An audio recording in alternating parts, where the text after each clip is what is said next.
Hello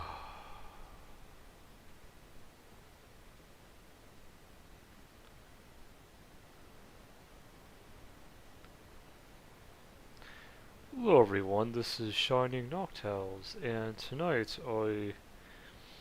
wanted to do a very, I know I always usually say very special video, but it really is, whenever give me a moment,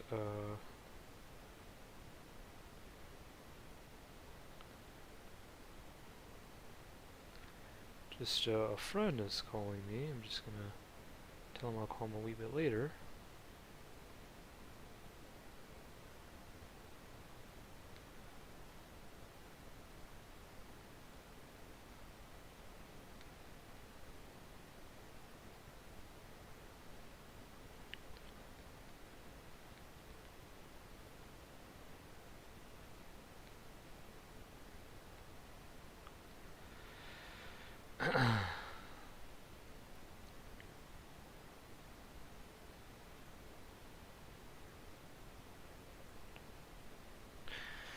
Sorry about that, I'm back. I just had to send my friend a quick message there. I had told him I was gonna, or he told me he was gonna speak with me sometime today, but I'll make sure to speak with him after this video. Anyways, back to the subject. So there's quite a bit of depth to the subject I'm about to cover. It's kind of like going into the ocean, so to speak, as far as how deep it can be, or into a large pool of water. But the best way I can describe it is the subconscious mind, or the dark mind, so to say, that which is hidden, tends to be our shadow side, but it's not necessarily anything bad, so to speak. I play this game called Final Fantasy XIV, and there's a job quest where you can be a Dark Knight, and within that job quest, you essentially are exposed to your own darkness, with your shadow kind of taking its own form, so to speak. And there are instances where, I don't want to spoil too much, there are instances where, where you as the main character, protagonist, struggle with that darkness, but you eventually learn to find a balance with that shadow side, where you two find a middle ground, so to speak, which I believe is a good thing.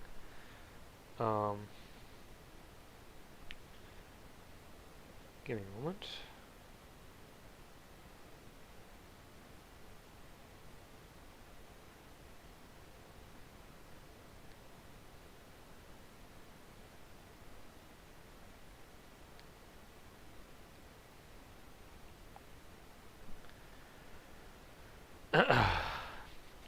Sorry about that, just messaging my friend again. So anyways, so just like, so with the Dark Knight questline, our shadow tends to suspect, or suspects other individuals a lot of the time, or tends to be suspicious, and I think that, especially towards the end, when we kind of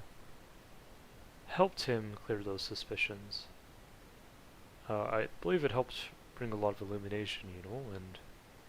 I think that there can be times where we, and when I mean we, I at least use myself, where, we're just, you may suspect someone at a time, and I think it's important to recognize when we suspect anyone, or when we have our own reservations about them. I think it's important to, and I've had to tell myself this, well, we can't always exactly assume how they are always feeling, especially when we don't get a response back from them. Because you could share something with someone, and if they don't respond to it, it doesn't mean that there is a negative or adverse reaction, so to say. What it could be is that person either doesn't know how to fully relate with what you're saying, or they may just see it as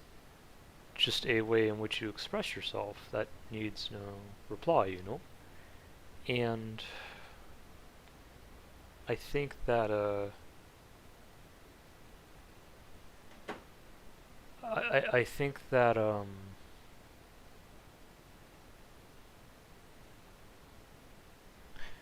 we have to truly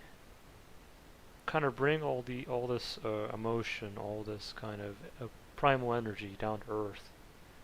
and we have to really understand what it is trying to tell us, and how we can illuminate it so it's actually makes reasonable sense, you know, because um, just because we don't hear back from someone, or just because they may not reply to a certain thing, or even if they may write something in their profile, or may say something that may allude to the fact that what you said may have affected them, that may not be entirely the case, you know, in the sense that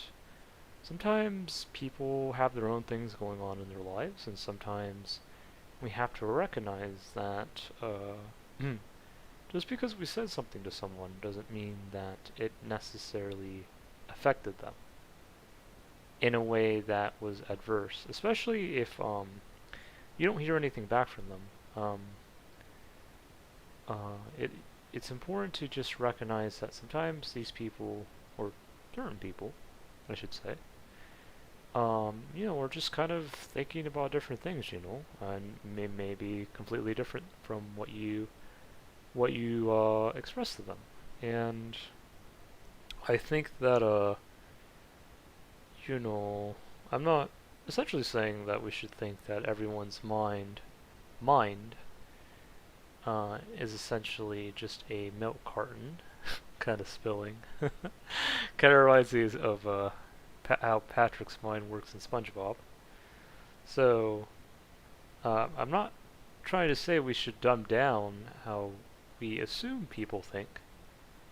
but we should kind of just have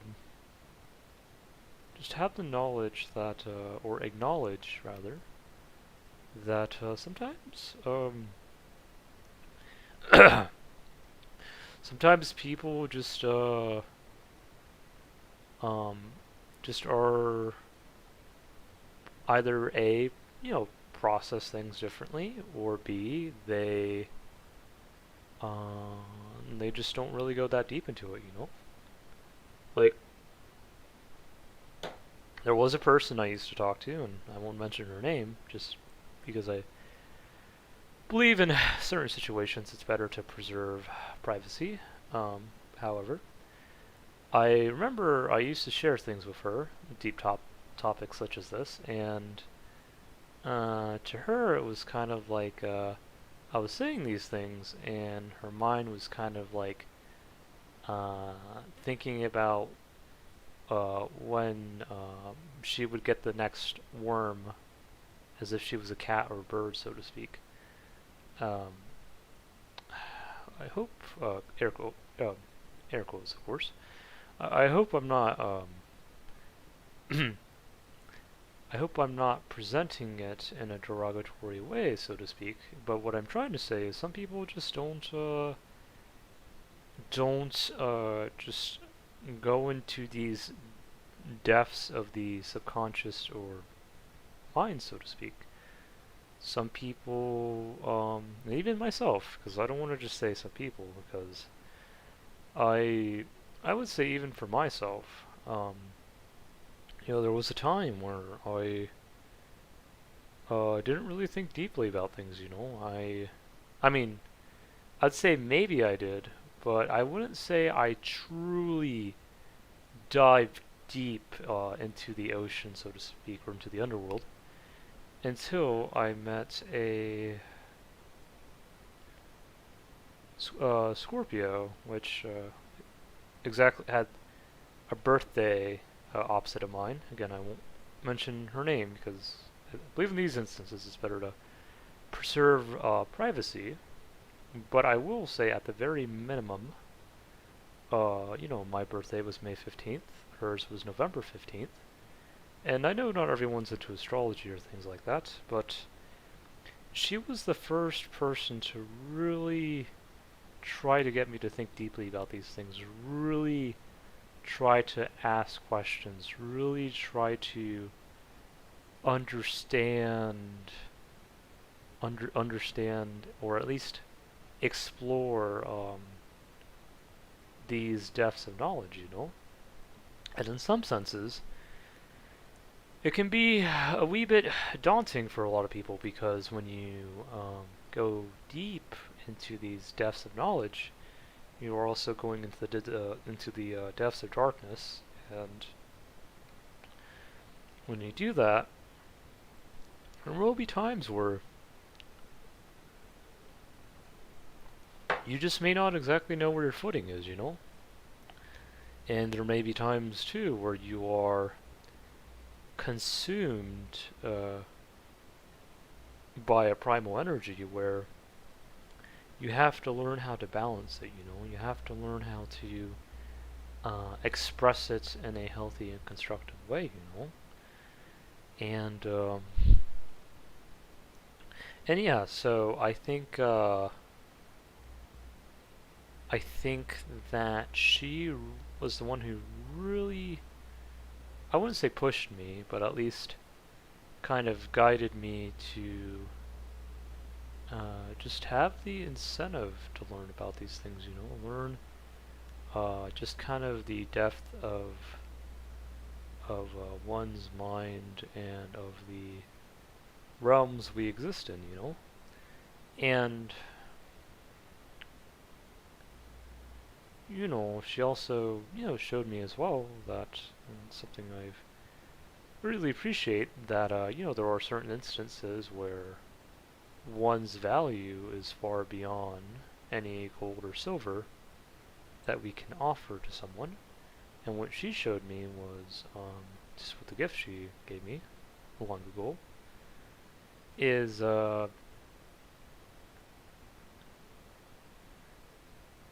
that we can give gifts to others uh, without anything in return, because we genuinely love them. And I want to say that if only because, and I don't want to be derogatory or rude or any way, but I guess that's one reason why I haven't been the most gung-ho about OnlyFans, because I know a lot of people see it as a way of how they can express themselves in a sensual or sexual way, and some people see it as an artistic form. How one would see it as if they were a dancer, a musician, or a painter, which I see nothing wrong with that. I think it's healthy to be able to express ourselves in those, express those kind of energies in a constructive and healthy way. It's just, for me, personally, after receiving that gift long ago, even though I don't mind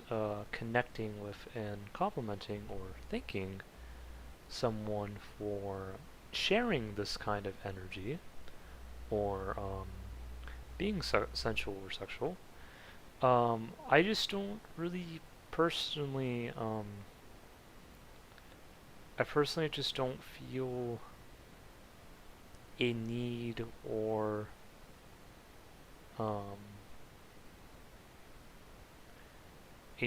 or a desire, or I'm trying to see how to describe this. I just don't feel the urge to have to pay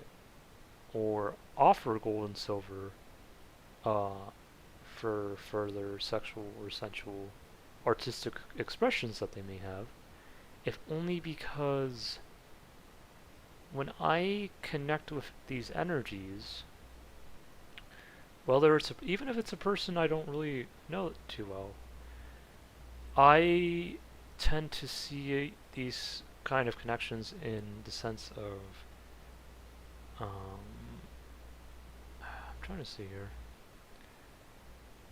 I want to say an expression of love or an expression of care, where in my mind I think that it would be great, and there are people who I know, some YouTubers, and since it is positive, I will mention their names, like the One Lilium ASMR and the Southern Belle. These are two people that I am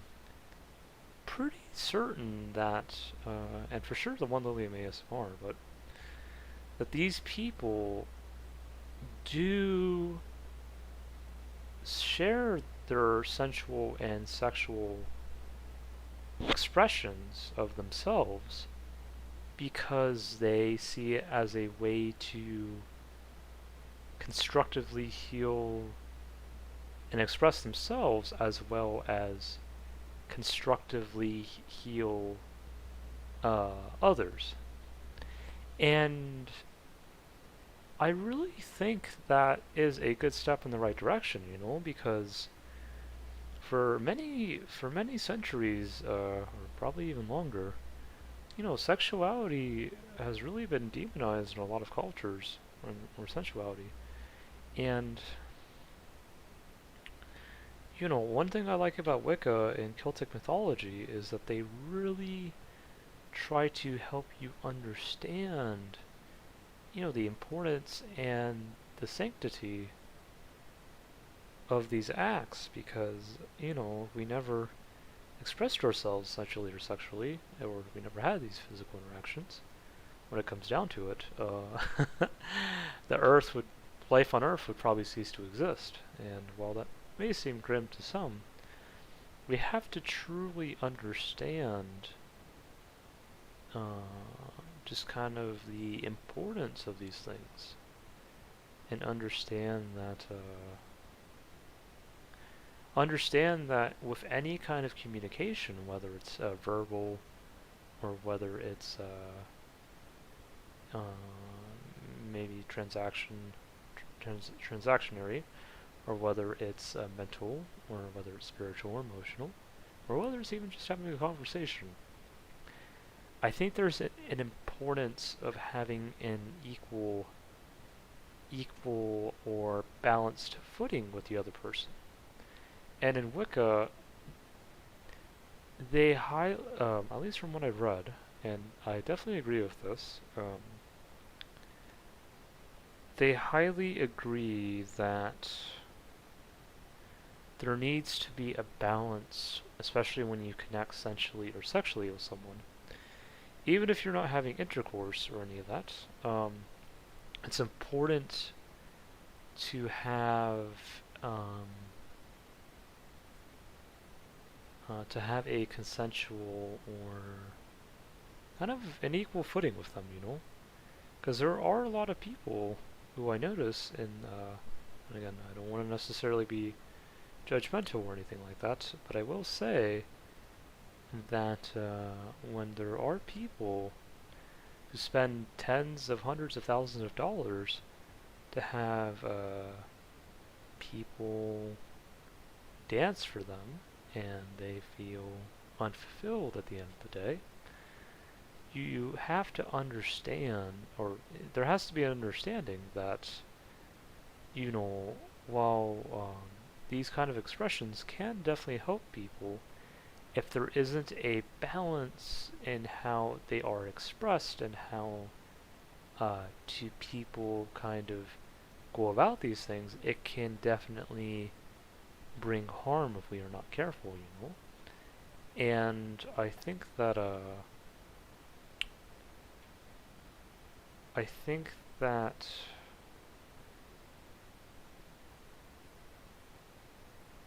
I think we just have to really be present with ourselves, be present with other people, treat them as individuals, you know, in the sense that, you know, I'm not saying that these other people are not, in these kind of interactions, are not treating these people as actual people, but what I am saying is, um, you know, regardless of a person's beauty, or regardless of your sensual or sexual affinity to them, you have to be able to see, to actually see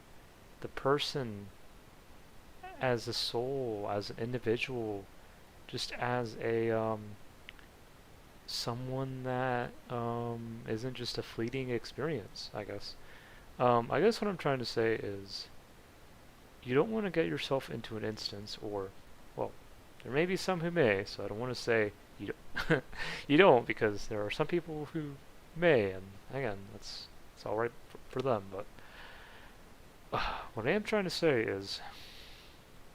we have to um, recognize what is actually happening in these kind of occurrences. And I know I'm using a quieter voice because you know, a lot of these topics aren't really talked about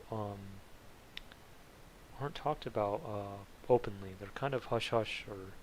behind closed doors. And while I can see the importance in some scenarios of having it like that, I also think it's important to share, because if we don't talk about these things, then a lot of these things will just remain in the shadows, you know, and we'll never truly be able to illuminate and actually fully understand these things. So I think that,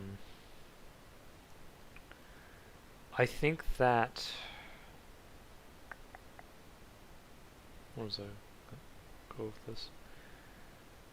I think, I mean, I know I called this video "The Depth of the Subconscious, Taurus, Scorpio, Polarity, Illumination of the Underworld." And again, when I mean Taurus and Scorpio polarity, I'm not trying to exclude the other 10 signs. I'm not trying to say, you know, only Tauruses and Scorpios kind of exist in the other 10 or 11, I guess, if you think there's like a 13th sign or whatever. You know, aren't sensual or sexual at all, or any of that jazz. I guess what I'm just trying to say is this is just a baseline for me, a baseline in understanding, or at least from my vantage point, just how I look at certain things, and I think that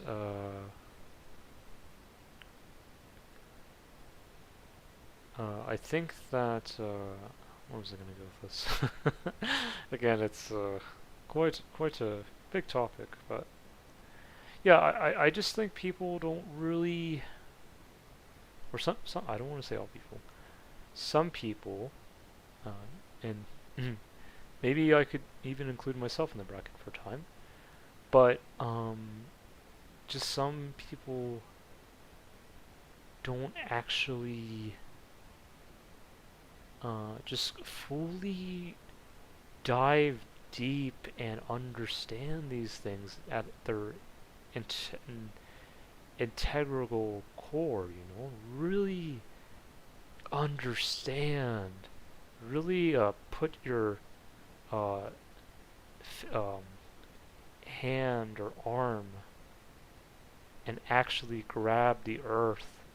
and really understand what it actually means, you know? Really kind of just get like a deep, grounded understanding of what's actually going on, Because, it's all fun and games, when someone, uh, you know, gets has their happy moments, which I don't think there's anything wrong with that. But they had their happy moments, and then they recognize, you know, that there's something lacking, that it feels like they're missing something. And I think that,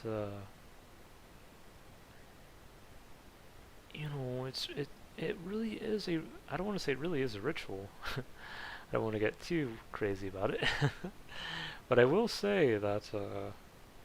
there is a deep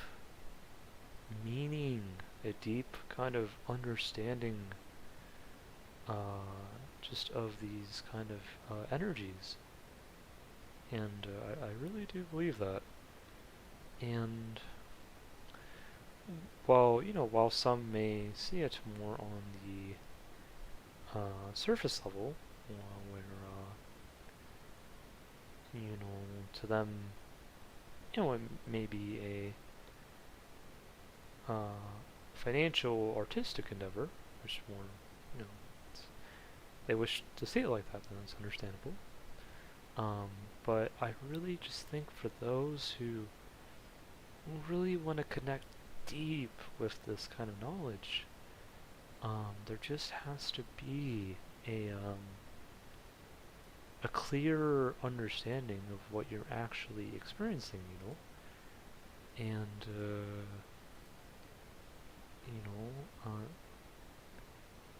I think that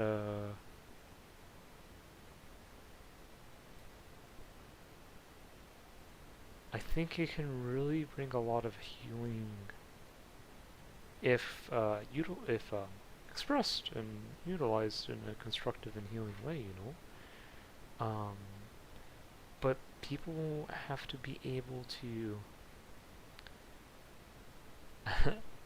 I don't want to necessarily say break the taboo, but they have to be willing to really just really feel, understand, really just dive deep, absorb, just kind of get a full understanding of what it is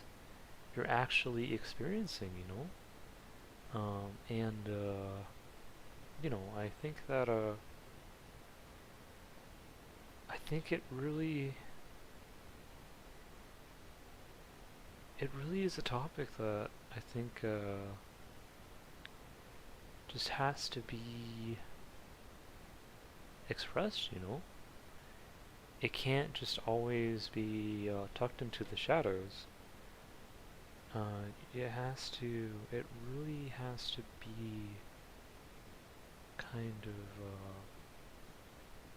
spoken about, and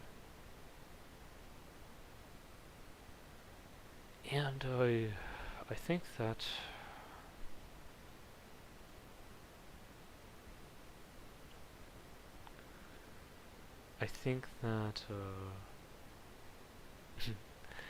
I'm not gonna say it's always like all these topics are always dark, because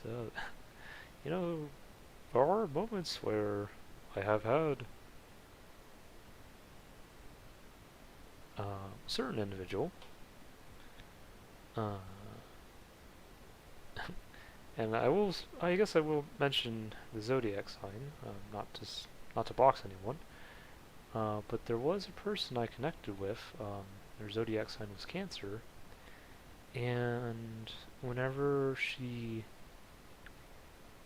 for the most part, expressed anything sexual or sensual with me, it was always more so lighthearted, more so in a loving, caring manner. Nothing really intense, just more so. Um, it was just a different kind of energy, It was more so just lighthearted kind of moments, I would say, which definitely isn't a bad thing. And again, these things don't always have to be dark, you know. There can be moments where these kind of expressions can also be um, just seen in a different light, I guess. But what I will say is, regardless of that, you know, um, yeah, I really just, I really think that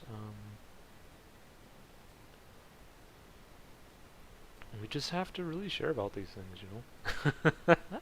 I know this sounds. I know when I say it, it sounds simple, but it really, again, is. And if you notice, sometimes my voice gets quieter. It's not that I'm intentionally trying to make it a quiet topic, but it's, you know, sometimes you know, depending on who you talk about these things with, you might hear someone go shh, but you know, it's just something where you know, you just have to somehow share it, and yeah, I think that's probably all I'm gonna share for now. I know it's quite a deep topic, but I hope, you know, it gives you some food for thought, some kind of thinking for yourself, and I might do more in the future because, again, this is a, even albeit mostly a dark topic, it is a good topic to bring to the surface at times. I think that'll be it for now. Well, anyways, guys, I hope you all enjoyed, and take care. Peace.